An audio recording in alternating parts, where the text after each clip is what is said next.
You have stumbled onto another episode of Get Your Fill, Financial Independence and Long Life, where we strive for ways and look for ways and find ways to achieve those two goals. And we invite our friends on to help us. And today I'm really psyched to be joined by Rachele Manning.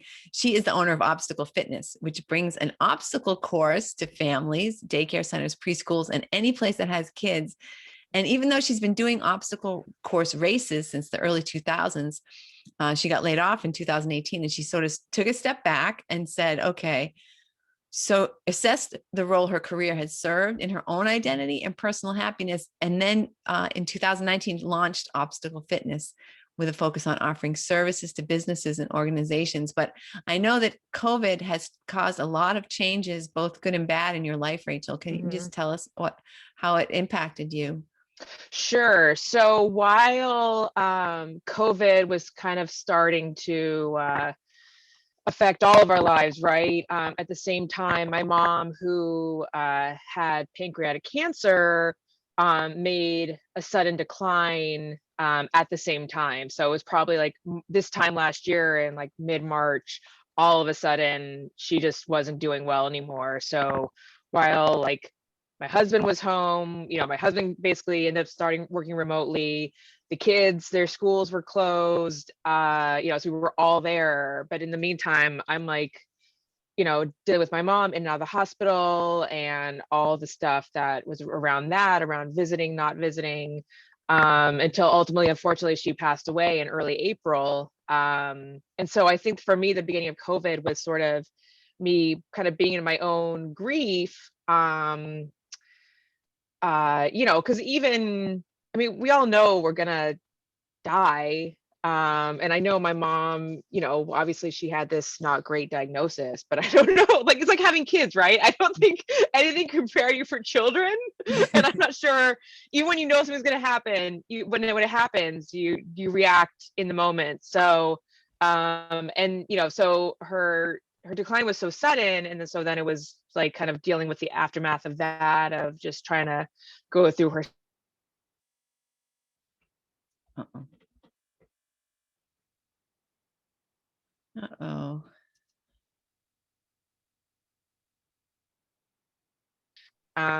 One did better at it than the other. So it was a bit of and then basically my own work just kind of came to a halt.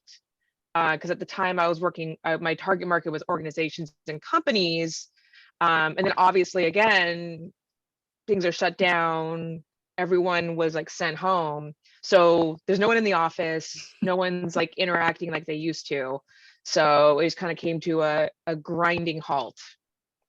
And so what did you do? I mean, this is definitely like nobody's going to want to. I mean, like you say, they're not even going to work. Never mind taking time off to do anything. Right, exactly. So, in some ways, I remember thinking later, in a way, having my own business was a blessing, because I remember thinking at the time, like, thank God I'm not working in kind of your traditional corporation, because I just don't think, this something that when I got laid off, the more I got away from it, even though so much of my identity had been consumed in my career had consumed so much of my identity, the further I got away from the corporate world, the less I missed it, quite honestly. When I'm like, okay, I missed the salary. Like that was pretty much it.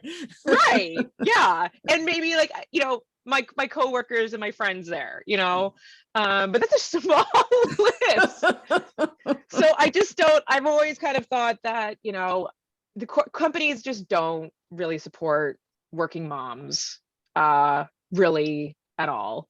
At least I haven't found a company that has done a great job of supporting working moms. So I remember, as I was in the thick of dealing with my own kids, going through remote learning, and I had, at the time, I have two girls, and they were second and fourth grade, and hearing some other stories from some of my other friends who were moms, I feel like I kind of had it easy. Like anyone that had, God forbid, had a child or children who weren't in school yet, or were her very early elementary school, I honestly have no idea how they did it, because even those that had babysitters, the babysitters weren't coming Yeah. because everyone was just sort of at home. No one was doing anything. Right. Um, and so, I just remember, going through my own, like, oh my God, like the kids just weren't getting outside. PE, they would do kind of like remote PE, but it just wasn't the same. And I just really saw an opportunity to pivot and get kids outside, but I would bring everything to the families. So, I know a lot of people in our neighborhood kind of created their little, like, kind of quarantine crew, where you're hanging out with one or two other Right. families, Right. and you just send the kids outside, and let them run around, and I'll take care of them. I'll run them around, put them through the paces, and that moms would get a break, even if it's just like a chance to breathe just for a little bit. Yeah. And so, I think that really addressed when you, like, parents can control who is coming, right? You're not going, you're not having to like go to Like a some. playground where anybody would be Exactly, there. Yeah. right. I'm bringing all the materials, I'm cleaning everything between. So it ended up working out really well. And it was just a matter of kind of taking that leap. Because you can just plan and plan and plan, and then finally someone calls you, it's like, okay, I want to book you. And you're like, right, exactly. You're like, oh crap, someone actually wants to pay me. What do I do now? You mean I had to do this? So yeah. So Wow. So tell me, what did you do when you had your corporate job? What did you do? I did a lot of work in like the healthcare space. So I did a lot of working primarily healthcare IT startups, that sort of thing, doing a mix of program management and account management. I've always been fascinated with behavior change, and why, whatever the topic is, like smoking, weight loss, seatbelt use, whatever, like even masks is a fascinating look in behavior change, right? Oh yeah. And why some people are resistant versus others. And so healthcare was always the field, and wellness were always the fields that I was just most interested in. So that's what I did prior to the layoff. And so how did that turn into obstacle fitness? How did that turn into doing obstacle course racing? Yeah, so I've been doing them, since the early 2000s, back when they were still called mud runs. And so I got my MBA at Babson. So I'd always entrepreneurship had always resonated with me, but I never had my aha moment. And so shortly after getting laid off, I went to an obstacle course gym, excuse me, out in kind of like Boylston, Mass, so like Central Mass. And it was like, that was my aha moment. I was like, these are my people. Um, but, and that I came back from that and immediately signed up to become a Spartan SGX coach. And when I was there at the training in the like late fall of 2018,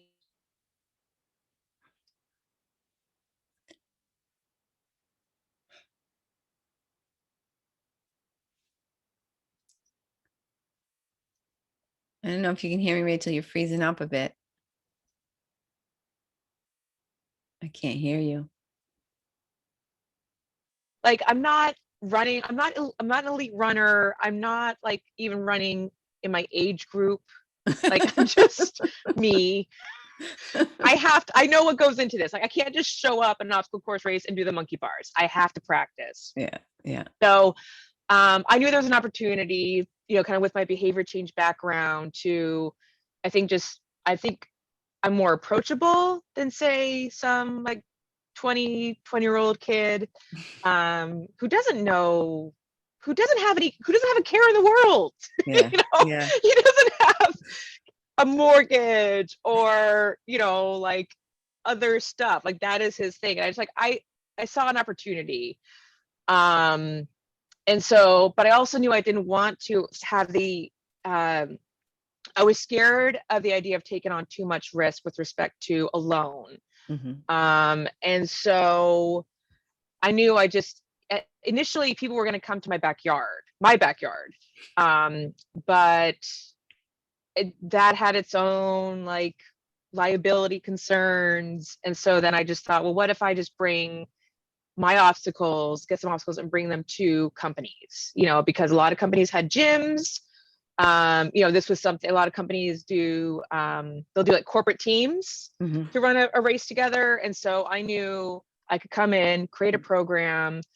I know that, running a race is way more fun when you can actually do the obstacles. And with just a little bit of work, anyone can do them. And so that's sort of, it was just sort of me wanting to share my love of obstacle course racing with others. Wow. You can tell I get very excited. Yeah. But I mean, how did you know that you could make a business doing that? How did you know that could become a career? Oh, I had no idea. I didn't, because it's I think honestly, that was probably kind of a good thing. Like I knew I'm so kind of immersed in the obstacle kind of racing like world that like, so I don't always take a step back and realize that not everyone lives and breathes this thing, but I knew I had a passion that I wanted to share it with others. And I always knew that for me, with my aha moment, it was, like I knew that, this was my passion. This was something that I could talk about all day long. And so thankfully I have an incredibly supportive husband who was like, yeah, let's do this. So, cause it's just, I definitely could not do it alone. So I just, just having him, being my cheerleader has been fantastic. That's awesome. So I'm trying to visualize how this would work. Like when you go, especially like now with the kids, I mean, I'm just imagining you pulling up with like a tractor trailer truck full of stuff. I mean, how do you set up Sort the of. obstacle course? So I have a Mazda 5, which they don't even make anymore. It's like Mazda's like version of the minivan. Yeah. And it is packed to the gills. So we are looking at getting a truck, because that is definitely like, hopefully by the end of this year, I'll have a truck, because I do need a truck. I'm running out of space. But one of the nice things was that a lot of my equipment I don't have like a lot of big equipment. It's actually really basic. I have different, obstacles I have like hurdles. I have a ton of tires. I have this foam box for to like step up and step down on, like a plyo box. Yeah. And it's kind of like it's like kids with boxes, right? Like they'll ignore the toy and play with the box. Like I have this black, foam box that the kids love.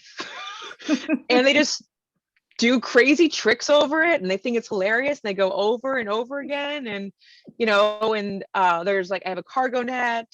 I mean, a lot of my stuff is just super basic. So it hasn't taken a ton of investment. But what's nice now is that now that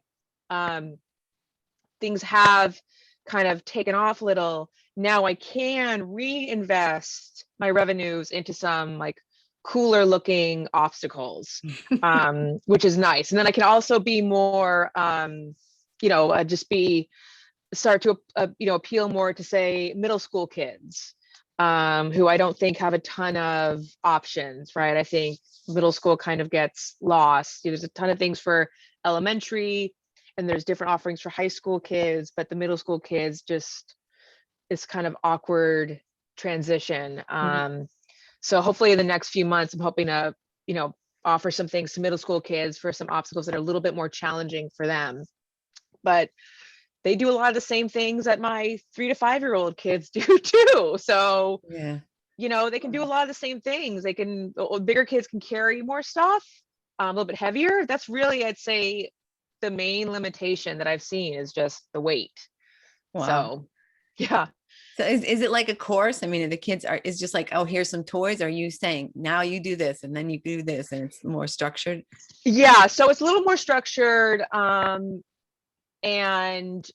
what I typically do if it's like a first time family, I set up the course. It's usually about 10 to 12 obstacles, and we walk through each one individually, and then I kind of let them loose. But I'm basically always kind of mixing it up. Like this afternoon, even, I'm going to a family, and it's this group of boys. And I did a birthday party for one of the other boys back in November. And then this other boy loved it so much, he wanted it for himself. So I'm like, well, I can't bring the same thing. Right. So it's just sort of like mixing it up a little bit. I do have different obstacles than I did even back in November. So bring some of that. But then like I also have, dodgeballs now. And kids love to, like, I think boys in particular seem to love to throw things at each other. I have these like plastic scooters with wheels. Like it's so interesting to me how the most basic stuff is what appeals to them. So yeah, so sometimes I have some starter games, and sometimes I just sort of read the room a little bit. Like this afternoon I might do kind of like a duplicate course where if I have enough of each obstacle, I can just set it up in a line and the boys can race each other. So it's really just, I'm always kind of thinking of different things, and something I'll do for, like my 3 to 5-year-old set will trigger something to apply to the older kids. So, the way that this program looked even back in the summer, I think it looks totally different than it did back then now. So, and just being able to reinvest and try different things been really helpful. It just sounds like this is like the perfect fun job, right? I mean, it's Yeah, just playing. it is, I get to play right. with kids all day. That's my Yeah, favorite. exactly. Like I love going to work now. I don't have that. Sometimes I look forward to Mondays, often just because I've been working all weekend, and I'm just looking forward to, like, God, doing, like errands or whatever, or just doing nothing. But yeah, it's exhausting at times, but it's fun. It really is. What advice would you give to people who are, I mean, I can see a person who's stuck in a job that they don't like, Yeah, and they didn't have the benefit of getting laid off, and they're just right. sort of saying, oh man, yeah, of course I love doing something, but that's just a hobby. Right. What advice would you give to people to like tell them like, yes, you can do this, right?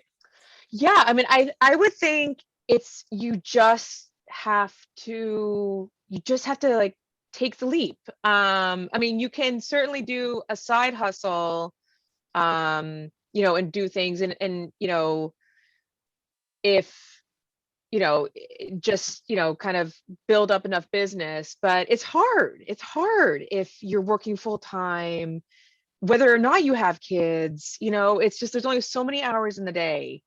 um but honestly, I think for me it was just, I just had to stop thinking about it so much and just do it, right? And that, honestly, that first one was the scariest, just because I didn't know what kind of response I was going to get.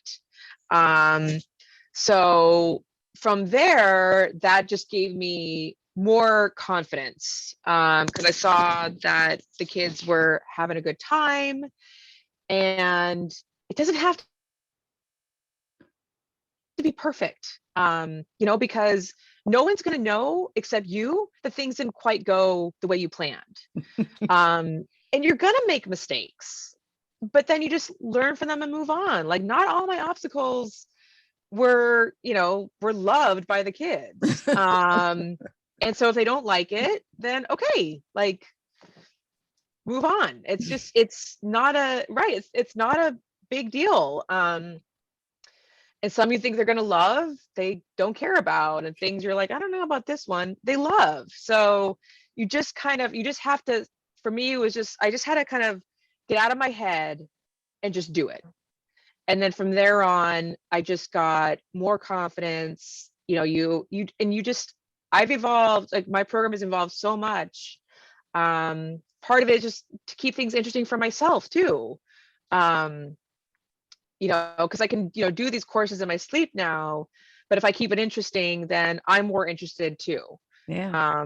So yeah, so it's hard. And honestly, if I hadn't been laid off, I don't know if I would have done it. I don't know if I would have pushed it as much as I have, because I'm also extremely independent. And one reason why I worked for so long, I never, the idea of being a stay-at-home mom was never appealing, because I didn't want to be dependent on my husband for financial resources. Right. And it was extremely hard getting laid off to have to be dependent on him. Um, but I will say that I would rather be, make, like a third, a quarter of the money that I had before and be happy, than to have more money and dread, when you get those Sunday blues and you dread having to go back to work. Yeah. So I'm happier. And I think that is, kind of, you know, everyone in my family is happier too, because I'm not in a bad mood. Yeah, that's I the still thing, get in bad especially moods, if mama but ain't happy, ain't nobody happy, right? exactly. Right. 100%. So you just have to start somewhere.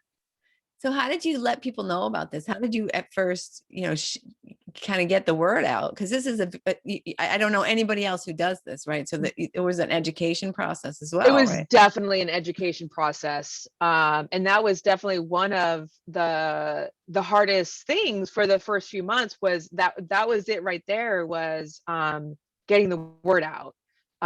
Because yeah, like, right, my friends and family, neighborhood knew, but people who didn't know me didn't know. And so that was definitely a challenge. Because it's great if I have an Instagram account, but if no one knows that I'm there, then what's the point? Right. So it was definitely, it just had that was for me also, just again, kind of like, stop thinking so much about what people are going to think, and just throw it out there and see what happens. And so I would talk to anyone, and I would find different networking groups, and go to, because most networking groups, will offer you like a couple, you can go like for a couple free meetings, and you just go, and I would know immediately if these folks were a good fit for me or not. And it wasn't even necessarily about selling the business. It's also just to think about having that network of other entrepreneurs, or other people, even non-entrepreneurs, that you can just kind of check in with, especially, in this last year, where so many people were stuck at home, and couldn't see people, certainly couldn't see strangers. So it's just about, just getting out of your head and just doing it. And I thankfully haven't had anyone say, like, you suck. I'm sure it'll come eventually. But yeah, so it's just getting out there, and eventually you'll you'll start to see it. Like, I've started to see it. I hear from people in Uxbridge, in Brookline, and all, like, Southborough. Like, I'm hearing from all over, and I have no idea where these people, heard about me. I think it's a mix of word of mouth. Some will say, "Oh, I saw you mentioned on this Facebook group," and I'm like, "Awesome." And I think also having friends recommend you is also a great a great thing too. Because even on that Boston business group, I've had a couple of friends, when someone's, talking about like, I need this. I do think sometimes that having someone else say, oh, you should check out this group or this, check out Rachel, she's got a great program, versus me. I mean, I'm certainly happy to self-promote myself, but I think, it's more powerful. Like even on our Natick Moms group, here in Natick, on our Facebook group, someone posted, and I had like 3 Natick moms who I've done programs for that all chimed in and said, check out Obstacle Fitness, Rachel's great. So that was fantastic. And so that for me was like, okay, like I'm starting to get some traction. Yeah. So where do you envision this in like 5 years from now? What do you think is going to happen? You Oh gosh. have Well, there's obstacles going around the there's country? only one of me. So I love the idea of franchising the program, where I have my vision, I can, create a package for people to invest in, and they can take it, to their area to invest in as well. So I think when I see kind of what it looks like, that's really, I think, where my mind goes. Because I do think it's a great, I mean, I think it is definitely something that's very easy to run on your, as like 1 or 2 person, someone that is maybe, just want something to like do something on the side, kind of, you can kind of make your own schedule. You can do as much or as little as you want. You can do one event, on a day or whatever you want to do. So, but yeah, so that's kind of where I see it. And then I also definitely am planning to get back into the corporate world. Probably less about training people for obstacle course races and more just about team building offsites, because depending on where things end up with respect to people working, if people stay remote, I think there's still going to be opportunity for people are still going to want to get together. Right. And even if offices, they're kind of our traditional corporate office goes away, there's still going to be a need, if more than ever, to get people out of the office and getting to know each other and having fun. So that's definitely where, I would also see it going. But obviously the kids thing, it's certainly resonating with folks. So yeah, but that's kind of where I see things going. Cool. So, I mean, how big of a yard I mean, in Natick, I guess you have some backyards. I mean, Revere, and some people have like a postage stamp in the, how much space Yeah. do you need? So, I would say probably like 20 feet by 30 feet. I can do a lot with a little, but I also do parks. So people have definitely, like in Brookline, like Brookline's a perfect example. People there don't have yards in Brookline. But there's also parks. So, and even, and then there are some people that like, I don't want those people at my house. Yeah. So can we, because my backyard's a mess. So I'll do a park. So yeah, parks are always an option. And I've done my program in a warehouse. Oh, fun. So Yeah. Okay. yeah. So it's really just any sort of open space. But again, I've done a lot with very little. And if anyone is ever wondering, guys, I have people say, I don't know if my yard's big enough, and I'll go and I'll swing by and check it out. So, and most of the time, it's 100% fine. So yeah. So are you doing, are these more special events as opposed to like dropping by every week and letting the kids exercise? How does your business model kind of work right Yeah, now? so I have a couple of different. So my most popular is definitely I have a 90-minute program which I call Backyard Basics, and then I have like a 60-minute program which is called We Warriors, but it's more based on the program length is more based on the age of the kids. So you know the I find like the little ones, like the kindergartner to first graders, like an hour max is basically what I can get out of them. Yeah. Whereas the older kids definitely can, you can definitely like, stick around for more. But I also do, I do have a couple different programs where I do come every week. And that's what I do the daycares for. So, these like daycares, preschools, Montessori's that are looking for different activities to get their kids outside and active. So that's a program where I go every week. And sometimes I do obstacles, sometimes I do games. So it really varies. But it's really just about running around, being active, and that sort of thing. And then I also have one for older kids. That's a similar concept to, the daycare one, where it's like every week I go and we do different games, or so it's a little bit different, but kind of at the end of the day, it's kind of the same foundation of just getting out, getting active. So, Cool. and having fun. Yeah. Yeah. So in your mind, so how your business changed a lot with COVID. Yeah. What do you kind of prefer? Like the corporate environment and helping people train, or more with the kids? I think I surprisingly, it's the kids, which kind of surprised me, because I think initially when I first launched, people asked me if I was going to offer the business to kids, and I was like, I don't know, that sounds like a lot.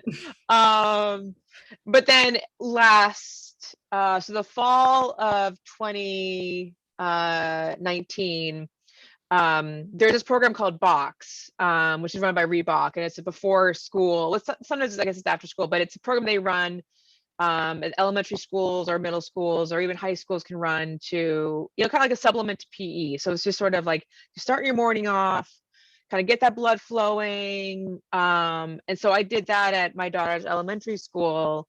And it was hilarious. Like the kids, it was so much fun. And so that's when I was like, oh, maybe this would be something I'd be interested in doing. Because I would say for the companies, it's what I want to do is get to the people that aren't traditionally going to do it, that maybe are hesitant to get active again. Maybe they feel self-conscious, and those are the ones that I love, right? Because I find them the most inspiring. Like the gym rats, the gym rats can take care of themselves. They're Right. gonna be fine. But to create an environment where, to get folks, out of their comfort zone, but to know it's okay. Like no one's judging. Oh, I'm not judging you. Like you're here. That's all I care about. And just, I want you to try. I just want you to do your best. And that's all I can ask. And I think you'll be, pleasantly surprised. So those are the folks that I like on the corporate side. But the kids too, I love the kids that maybe, are a little shy, little kind of low confidence, and just when they can do stuff and just seeing how excited they get, that's such a great feeling. Awesome. Awesome.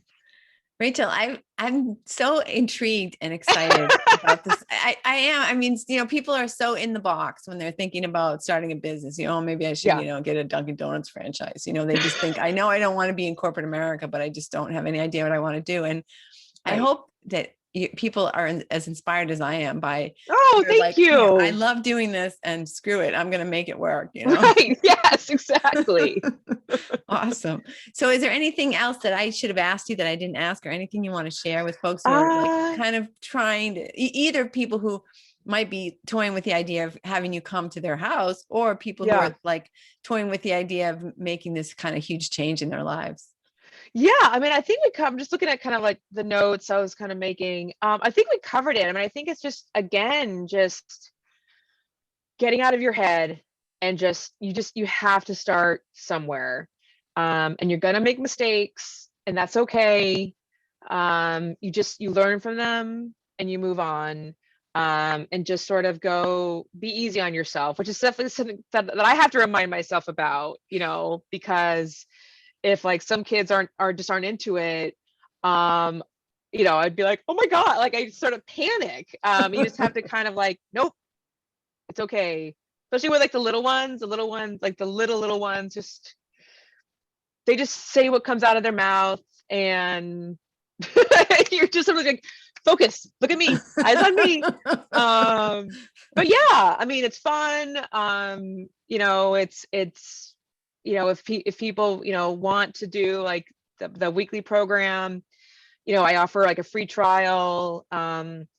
So if they just want to give it a go, it's great neighbor productivity, great for if schools if you're finally returning to full-time school, or like end of the school year celebration, just something fun for the neighborhood as we start to think about a post-COVID world, which I'm very ready for. Yeah. To just start thinking about something fun. So yeah. Awesome. So the best way for people to get in touch with you? Yes. So email. I spell my name kind of funny. So it's Rachele, but so I just say like info@obstacle-fitness.com, or if you just find my website, obstacle-fitness.com. I'm on all the socials. Instagram is Obstacle Fitness. Facebook, same thing. I'm also on LinkedIn. That's where I talk a lot about more about employee engagement and just sort of moms in the workforce and stuff like that. That's where I like to get on my soapbox a little. And so yeah. And all those links, all the things you talked about, and a link to your website and stuff is going to be on the show notes for the show. And they'll also be on getyourfillpodcast.com, which is the podcast website. And thank you so much, Rachel, for being here. Sure. You're really Thanks for just having me. a ray of sunshine. It's Thank awesome. you. And thank you, listener, for listening. I know you got a lot out of this, so be sure to forward it to a friend who you think might be kind of on the fence of making an entrepreneurial jump, or who might be sick of looking at their kids and want to get them outside for a little while. Exactly. And I will hope, I don't know exactly what we have on tap for next week, but I know you're going to love it. So be sure to tune in, and be sure to forward this podcast to a friend in another country to help me reach my goal of 50 countries. We're up to 21. Wow. Awesome. Awesome. Thanks.